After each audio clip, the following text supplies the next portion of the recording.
So in school, you're just brainwashed to think that the state is more important than anything else in your life, even your own family, even your own parents.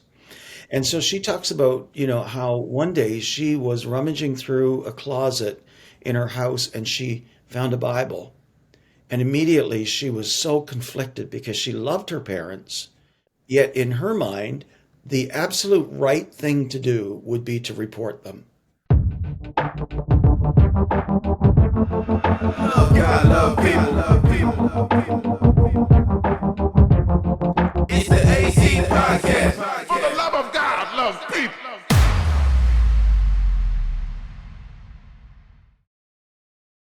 Hey there, I'm Lysandria, and I'm the intern here at Apologetics Canada.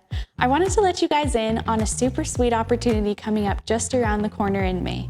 On May 3rd to 5th, the AC team and a few special guests are hosting another Leadership Summit Ontario. The Leadership Summit is a weekend initiative to bring together young, aspiring thought leaders from all across Canada who are hungry for discipleship, intentional leadership training, and rich networking with other young adults like yourself. The weekend is hosted at the beautiful Camp Madiba just east of Muskoka. So if this is something you're interested in, you should register now because spots are limited. To register and to find out more, you can go on apologeticscanada.com/leadership-summit-on. I hope to see you there. Hello, everyone. Welcome to the AC Podcast. I am Steve, your host for the day, and I have a very special guest here on the line with me, all the way from Mississauga, Ontario. Before I introduce him to you, I think it's really important that we keep a broader eye. And what I mean by that is, living as a Christian, sometimes we can sort of get into all we can see is what's immediately around us, the church groups or the sort of the Christian bubble that is immediately around us. And that can sort of shape and influence the way we think about the church in general, but I think it's really helpful to see what's going on around the world. And I think this interview will be quite eye-opening for you in that way, or ear-opening as the case may be. So I have on the line with me all the way from Ontario, Gary Stagg, or I should say Reverend Gary Stagg, from Open Doors Canada. Welcome to the show. Oh, thank you for having me. It's a pleasure for me to be here. Yeah. So you are executive director of Open Doors Canada. Now, that is what you do professionally, but without getting too philosophical, who is Gary Stagg? Can you just kind of introduce yourself to our listeners a little bit? Well, I've been in full-time ministry for about, hate to say it's like over 40 years, dating myself, but I've been with Open Doors Canada for the last 8 years. And before that, I was a pastor in Montreal, in Regina, in Ottawa, and then almost 28 years ago, moved to Mississauga to pastor. Okay. And so I've lived in Mississauga now for close to 28 years. Mm-hmm. Yeah. Okay. So I'm married and have 2 adult children who both live in the Toronto area. And so, yeah, that's who I am. Okay, awesome. Now, Open Doors Canada, could you tell us a little bit about, I understand there's Open Doors International, and then there's Open Doors Canada. Could you tell us a little bit about the work of Open Doors generally, and then Open Doors Canada specifically? So what do you guys do? What are you about? Sure. It started 1955 with a guy who's become known as Brother Andrew, a young Dutch missionary at the time who felt the call of God to go behind the Iron Curtain to smuggle Bibles. You probably heard the book God's Smuggler. It's all about him, and that's how the ministry began. There were people that were being denied access to the scriptures in the Soviet Union, and so he was smuggling Bibles. And so from those humble beginnings, the work has grown now to where we work in more than 70 countries around the world. just really still bringing scriptures and Christian materials, but we help in practical ways as well, wherever the church needs help. We help in socioeconomic development so that they can, start a business to keep themselves and their families alive. We do discipleship training, leadership training. We advocate for them in different parliaments around the world, and we do. I said trauma counseling already. I think I did, right? Yeah. That's the work of our. Most of that I've mentioned is the work of our field, which is we have field offices all over the world, but we have also 25 what we call development offices. And so now you're with Canada. Open Doors Canada is a development office of Open Doors International. Our job is to raise awareness of what's happening in the world of Christian persecution and to rally prayer support for these brothers and sisters around the world who suffer high levels of persecution every day for their faith in Jesus. That's in a nutshell. Yeah. And that's quite the nutshell. And like I said at the beginning, one thing that I really appreciate about the work that you do is that sort of the broader view of the church. And I've been following Open Doors Canada actually on Instagram and whatnot for some time now, and I've kind of followed you guys around that way. Now, there's something that you guys do every year. You come out with this thing called the World Watchlist, and I believe for 2024, or I guess that came out just a few weeks ago, officially, where you rank different countries.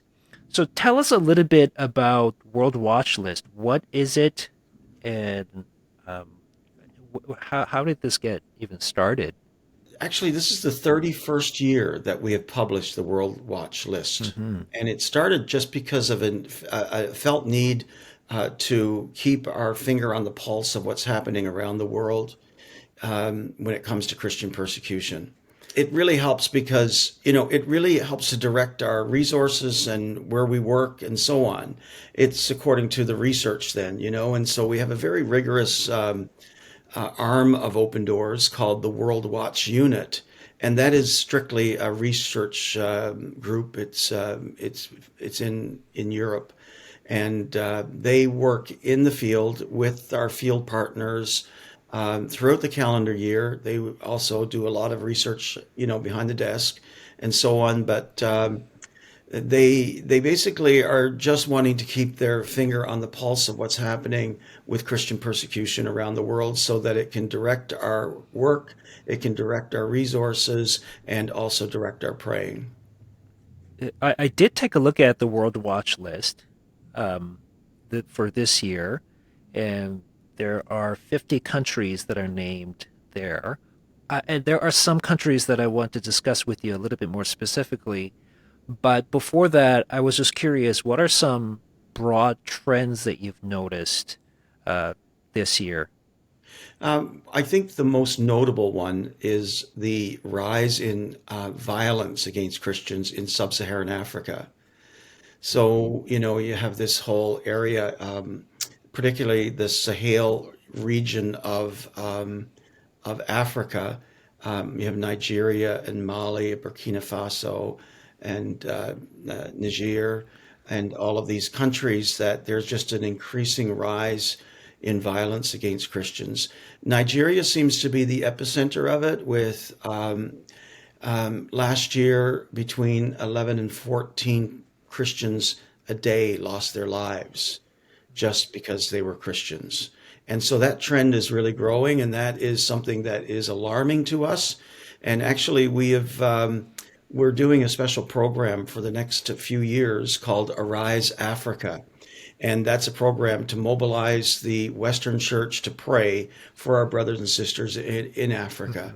So that's one of the trends that we're seeing. There's other trends as well, like, the rise in digital persecution, which is something that is fairly new. I mean, we often, didn't think about somebody's cell phone being used against them. So you have places like China where, every cell phone is monitored very closely. And in an area where, in China, where you're just being watched all the time, and they have their social credit system now where you're basically given points if you do things that are pleasing to the government, and you are docked points for doing things that are unpleasing to the government. So if the government notices that you are attending church or, involved in Christian activities, then, you'll lose points, right? And the nefarious thing about it is that you can actually gain points by reporting on Christians. Facial recognition and all of these different things that are, and we're hearing stories about like things where, 10 years ago, people, or a few years ago even, that people were doing online because they felt it was safe to do so, to access scriptures and Bible study materials. It's coming back to bite them now,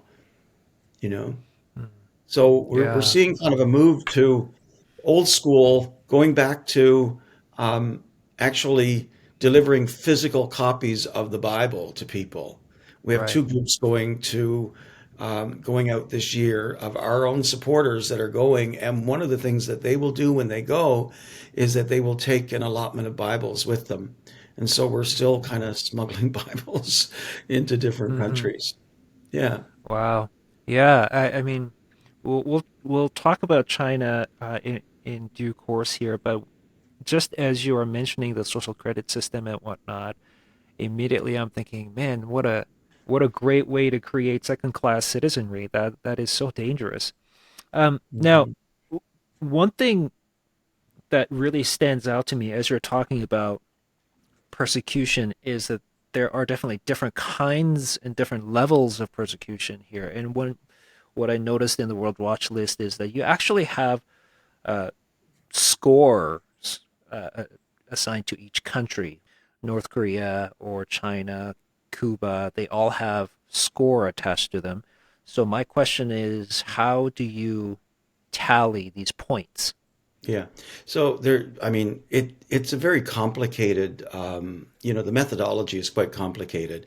There's actually, to explain our methodology, there's like a 100-page book to explain it, Mm. which we won't go through today. But, again, in a nutshell, we measure 5 spheres of life and the level of violence in the country.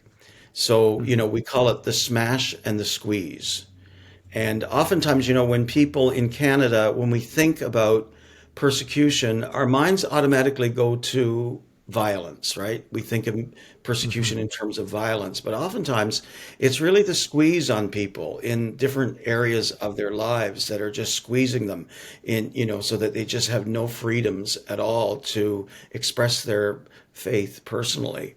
And so we measure the private life. What is life like in your private life, in your family life, in your community life, in your national life, and in your church life? Because sometimes it's traditional Christian religions in the country that will be attacking, evangelical groups or Pentecostal Mhm. groups or, different groups like that. And so they have a way of measuring, and that's done through, again, research at the desk, but also um, a very complex questionnaire type thing that is sent out to people in the country that are in the know, and not people that are biased in any way, but basically that can take an objective look on what's happening in the country and fill out the questionnaire so that we get an idea of what's happening.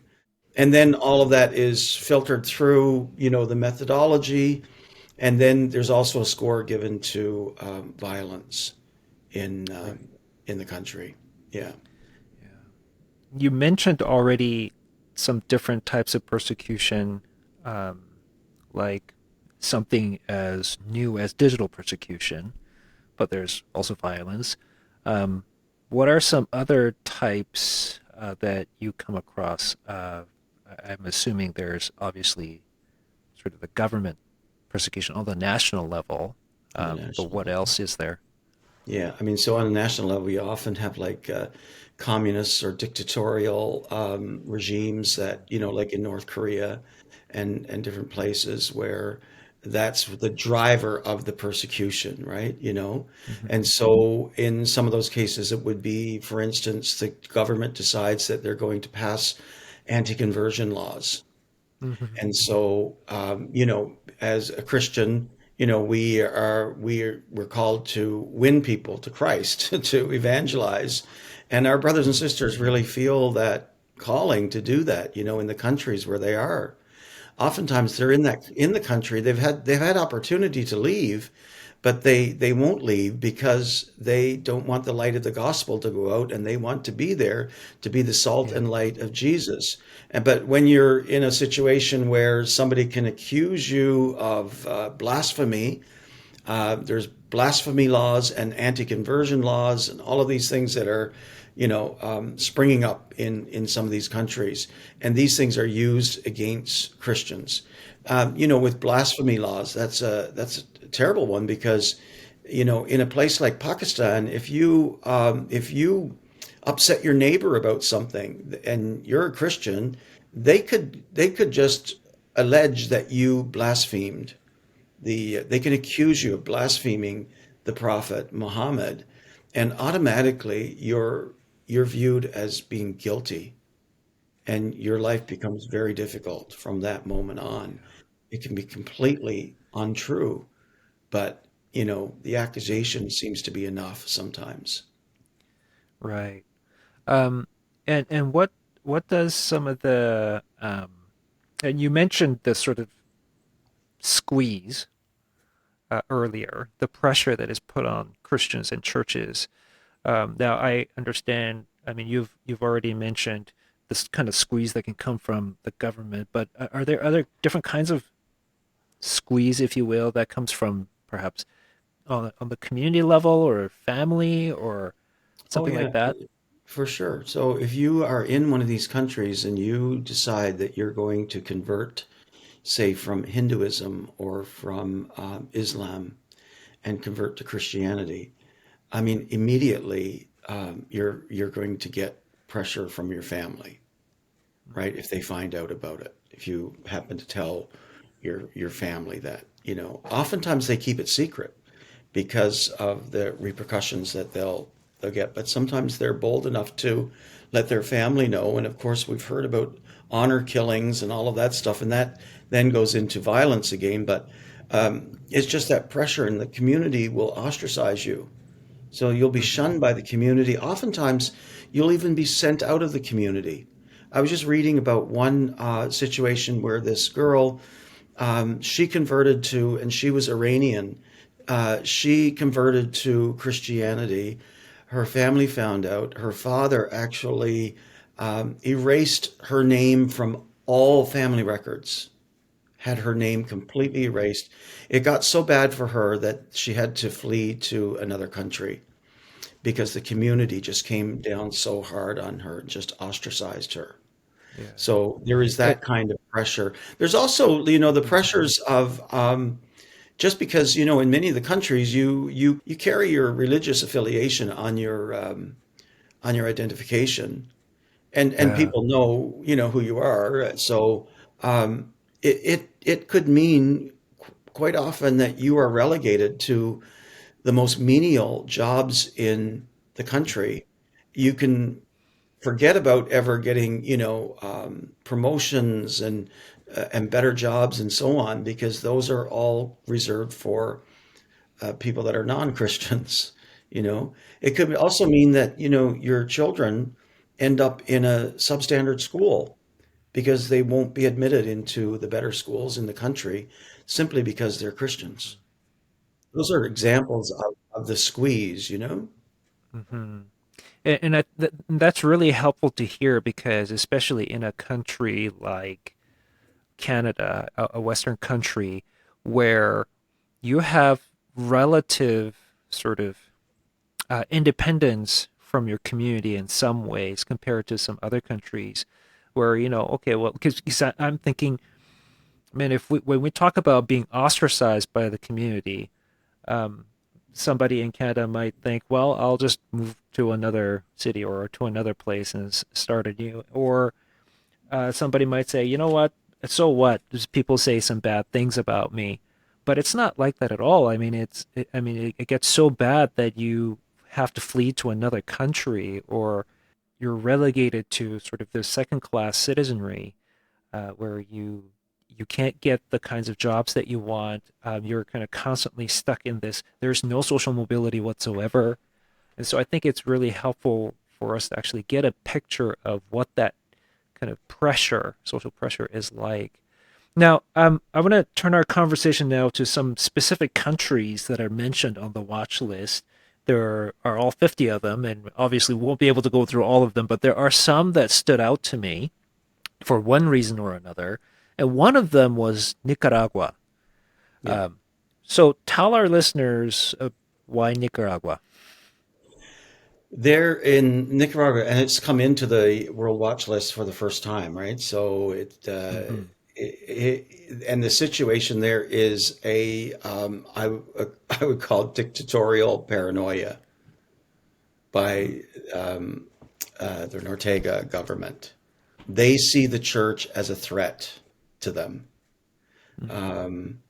And so for a long time, it was just kind of behind the scenes, like we knew that they were intolerant of the church, but now it's just open, they're just open about it, and they are doing everything they can to smash the life of the church in the country, because they see the church as a threat to their own agenda. Mm-hmm. Yeah, I understand that in Nicaragua, they are kind of taking after Cuba. Is that Yeah. true? Yeah, similar kind of thing where the church is being, again, seen as a threat. Especially, you have like more high profile leaders, pastors, church leaders, and so on that speak out against some of the policies of the government and so on. And of course, they're threatened by that. On the one hand, it's kind of sad that the government is coming after them, but on the other hand, it almost seems like a backhanded compliment to the church that the church can have that kind of influence to the point where the government actually feels threatened by that. And I think, in a kind of a roundabout way, I think that speaks to the vitality of the faith of the church in Nicaragua and in places like Cuba as well.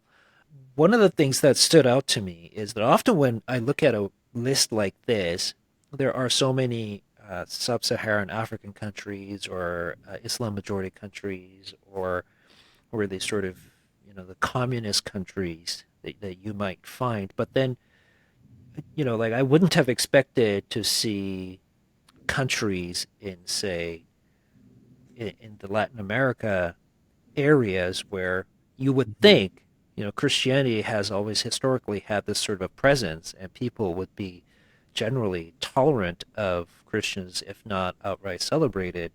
But that's not Hmm. always the case either, because you have cases like Nicaragua, there's Cuba, and I've seen other countries mentioned, like Colombia. I Hmm. don't know if Colombia was actually on the list. I think it was. And people are surprised by that. People are surprised by that because they Hmm. consider those countries, certainly not Islamic countries or Hindu countries. We consider them Christian countries, right?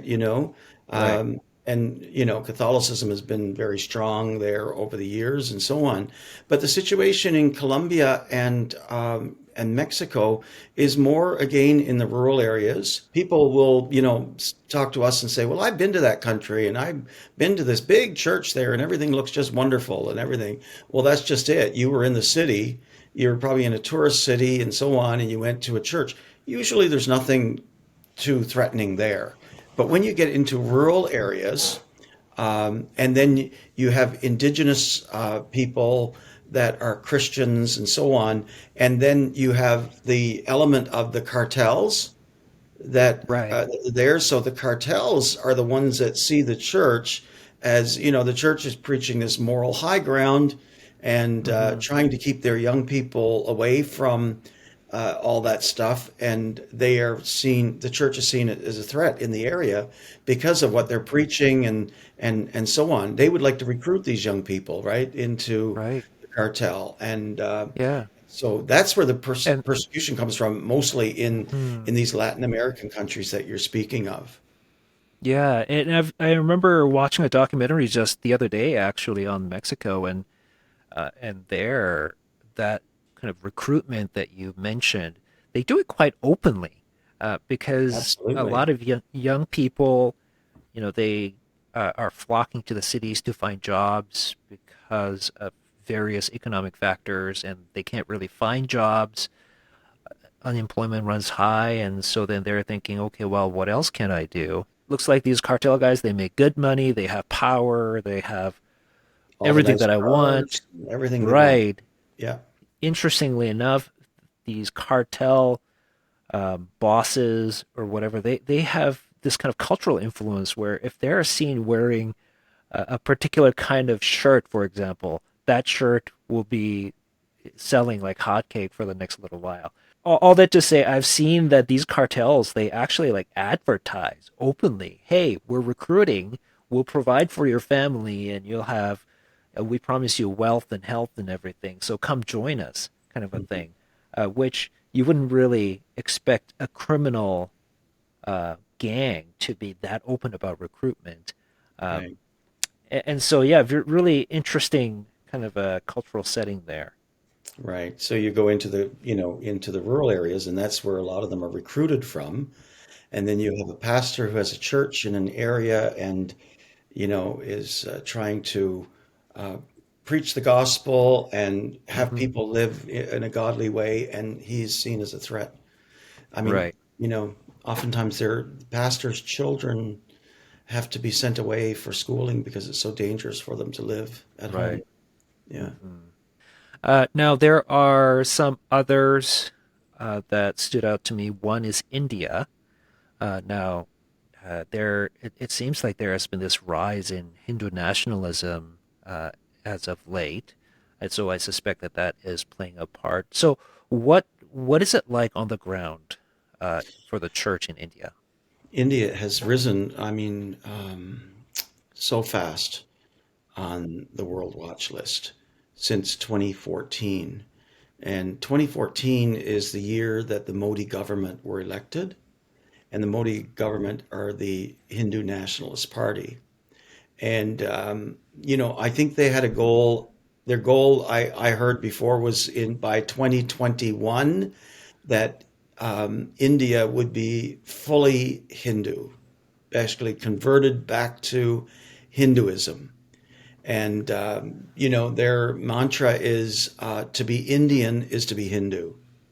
That's Hmm. that's their belief. That's what their thought is. I mean, many of the Christian organizations, relief organizations, Compassion International, different ones, they've all pulled out of India in the last few years because it's just been so hard for them to exist there as a Western NGO because basically they're not welcome anymore. They don't want their aid. So, when Compassion left, it was, I think, 250,000 children lost their support simply because, they just couldn't function anymore in the country. Oftentimes when we talk about these things, it's extremism. In India, we have the Hindu extremists that run unchecked by the government. It's like if they do something to squash anything of Christianity, it's almost celebrated. They won't be charged for it. There would be no ramifications for them. It's just they're allowed to just run over the church basically in India. And so, you have things like Manipur State, where we saw so much violence against Christians in this past year. And regularly, you will see pastors who are paraded. I was there back in 2017, and had met with this one person. They shaved one side of his head his eyebrows, everything all on one side. I don't know what the significance of that was, of just doing one side, and then, stripped him and paraded him around the community just to kind of humiliate him. So you have all those kinds of things. And so that kind of thing has been happening. And this is a democratic country. This is the largest democratic country in the world. Now, we did see some good news out of India this past little while, where in one state, that government was actually voted out, and another party won power in that state, and that party is more sympathetic to religious freedoms and so on. But yeah, Yeah. Yeah. And I also heard that there is in some cases, there is tribalism that takes place as well. And one tribe happens to be Hindu and another tribe happens to be Christians, and there's conflict that can happen on that level as well. for sure. Yeah. Yeah. Now let's move a little farther east. The two countries that always have stood out to me, probably because of my background as well. I was telling you earlier before we started recording that I'm originally from South Korea, so I have always been interested in countries like China and North Korea. So let's take them in turn. China, you've kind of told us a little bit about that. What's going on there? Why is China ranking so high on the World Watch list? So last year, I think there was 100 churches closed in China. Many of them were because they were closed down for COVID, but then they weren't granted permission to open again. And for in China, many years they've had what they call house churches. Now, some of these house churches can be like 1,000 or 2,000 people. Hardly Yeah. what we think Yeah. about when we think about, and they kind of operated in this legal gray zone, where they were just tolerated. But since COVID now, they've been really clamping down on these churches, and a lot of them were just not given permission to start up again. In China, it's illegal for a person under the age of 18 to enter a church service. Mm. And yeah, so again, the number of people in the Chinese Communist Party that hold membership in the party, I think it's is it like 100 million or something like that, or I forget what it is now.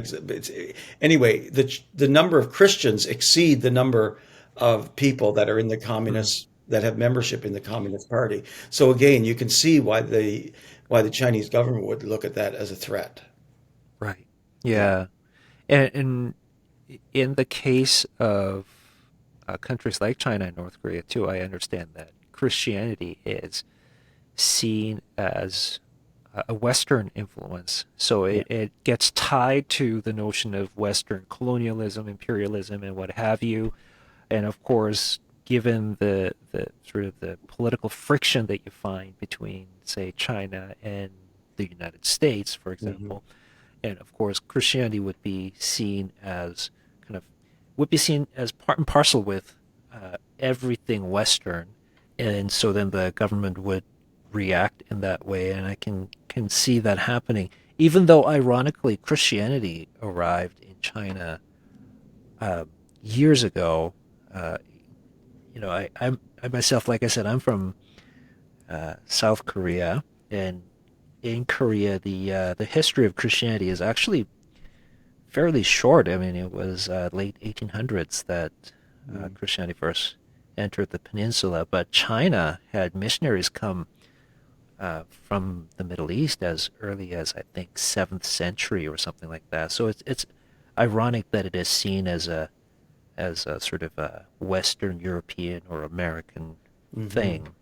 I think we forget just how big China is. So when we hear of house churches, we might think just that maybe a group of two or three families, but Yeah. no, we're talking thousands of people. Does it also depend on what part of China you're in, or is this a pretty kind of a widespread thing all across the board? Christians are persecuted. Yeah, the policies are widespread. I mean, they're Hmm. for all of China. And so, but again, a lot of times it's the more rural areas that see the worst of Right. persecution, right? Yeah. Mhm. Yeah. But generally speaking, it's the policies are for everyone. Right. Yeah. What stands out to me as you're discussing China and how Christians are persecuted there, even just especially me, having lived in Canada for some 30 years now, even the idea of a church requiring the communist parties, the government's permission to, you know, open or, reopen after COVID and those kinds of things. It's not something that I'm quite used to. I guess it just speaks to um, the dynamic between politics and the church there. But yeah, the number one country on the World Watch list, to nobody's surprise, whoever is kind of interested in this, the persecuted churches around the world. Of course, it's North Korea. Yeah. So tell us a little bit about what's going on there. Of course, you know that North Korea has been number one, by the way, since 2002, except for one year in 2022. They switched places with Afghanistan, and so they Mm-hmm. became number two. Afghanistan became number one, and that's all because of that year was the year that the Taliban took over, and all of the implications of that for Christians and what happened to Mm-hmm. Christians during that time. They were going to house and finding out who the Christians were and letting them know that they knew where they were. And so there was a lot of pressure against Christians that year in Afghanistan. And so they were just a couple of points off, by the way, but they Mm-hmm. did come into first place. But every other year since 2002, North Korea has been number one. A place where it's absolutely illegal to be a Christian. It's illegal to own a Bible. If you're Mm-hmm. caught with a Bible, it's quite likely that you and your whole family will be sent to a brutal labor camp, and you will languish in that labor camp with starvation, just hard work and so on. Uh, Not a happy place at all. Um, People, if the people that have Bibles there, a lot of them will take them and they'll bury them in the ground and they'll have to dig them up, just to read scriptures. Mm-hmm. And they do that. One thing that I think struck me, I was in the UK a couple of years ago, and I met with a believer who came from North Korea who had gotten out of the country. And she talked about how everything there, even as you're growing up, everything is propaganda. Everything you learn, there's no option of not going to school. So in school, you're just brainwashed to think that the state is more important than anything else in your life, even your own family, even your own parents. And so she talks about, how one day she was rummaging through a closet in her house and she found a Bible. And immediately she was so conflicted because she loved her parents, yet in her mind, the absolute right thing to do would be to report them to the Right. authorities. Thankfully, she didn't Mm-hmm. do that. She went and she talked to them about it, and they sat her down and explained to her, that they were Christians, and explained to her the gospel. Ultimately, she became a believer. Mm-hmm.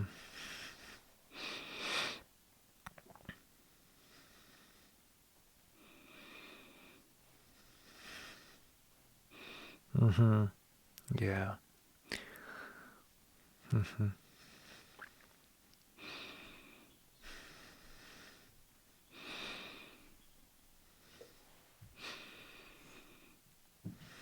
Mm-hmm.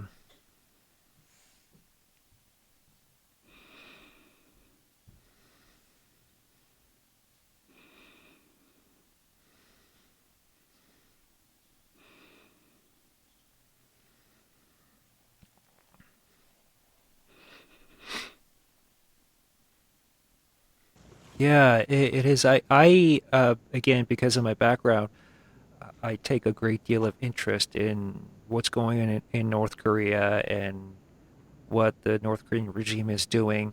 There is also this TV show that I watch on somewhat regularly. That in Korea, there's this show where they gather together a group of defectors from North Korea, people who have now been released into the South Korean society. Because once they defect, there is a period of they first go through the intelligence agency, national security agency, and then there is a period of, you know, learning to live in South Korea because it's so different from in North Oh, Korea. Even simple things like, how do you take a bus or things like that, right? So there mhm. is a period of sort of a tutorial on how to live in South Korea. And once they're released, of course, they can go and do whatever they want. And so I watched that particular show on a regular basis. And what's really interesting is not only is there this sort of, like I mentioned earlier, this idea that Christianity being linked to all things Western. So there's this Western, especially American influence coming into North Korea. We don't want that. We gotta shut that off. But at the same time, there's another element of it where the Kim family, the dynasty that is the Kim family now, um, there has been a project of deification of the Kims in the Mhm. regime.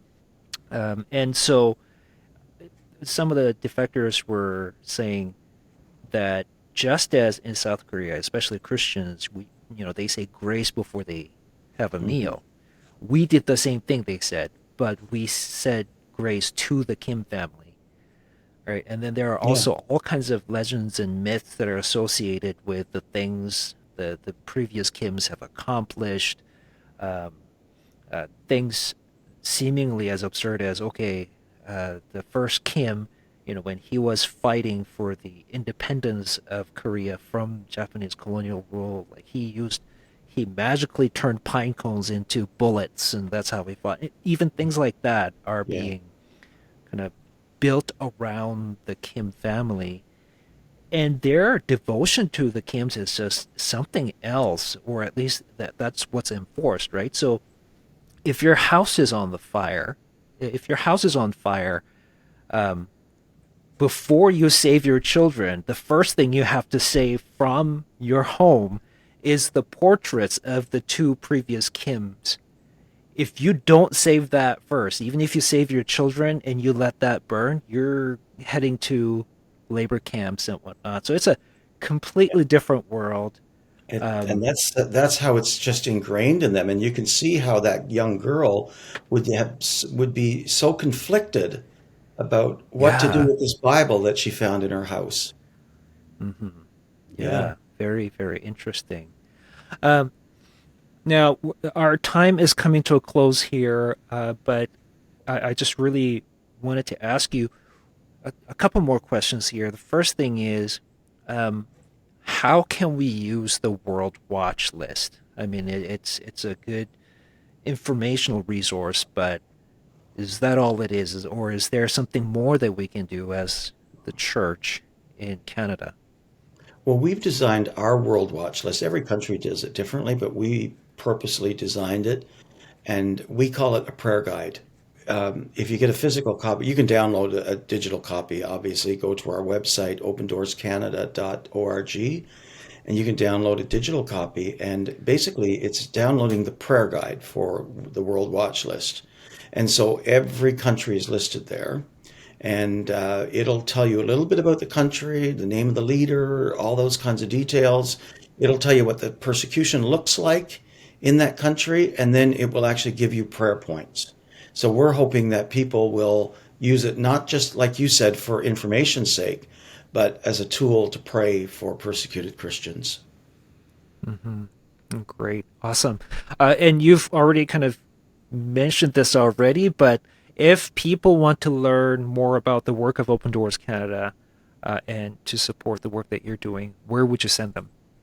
I would send them to the website, hmm opendoorscanada.org, And there's just a wealth of information, so many resources that people can use to pray. And if God moves on your heart to give, that would be amazing as well. Yeah. And are you guys on social media as well?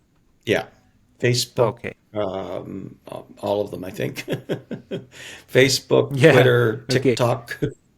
Yeah, like I mentioned, I actually follow you guys on Instagram. So, yeah, listeners, please take a few minutes out of your day, check out opendoorscanada.org and follow them on social media. See what's going on around the world to God's saints, and have that bit of, again, like I said, a bit of a broader view of the church around the world, and be prayerful in that way. Gary, thank you so much for taking some time out of your busy day to join us to enlighten our listeners. This has been a fantastic conversation. Thank you so much. Thank you so much. Appreciate it. Well, thank you for joining us, listeners, for this week's edition of the AC Podcast. The AC Podcast is a ministry of Apologetics Canada, and we'll come back next week with more stuff to think about. Until then, you know the drill. Love God, love people. Bye for now.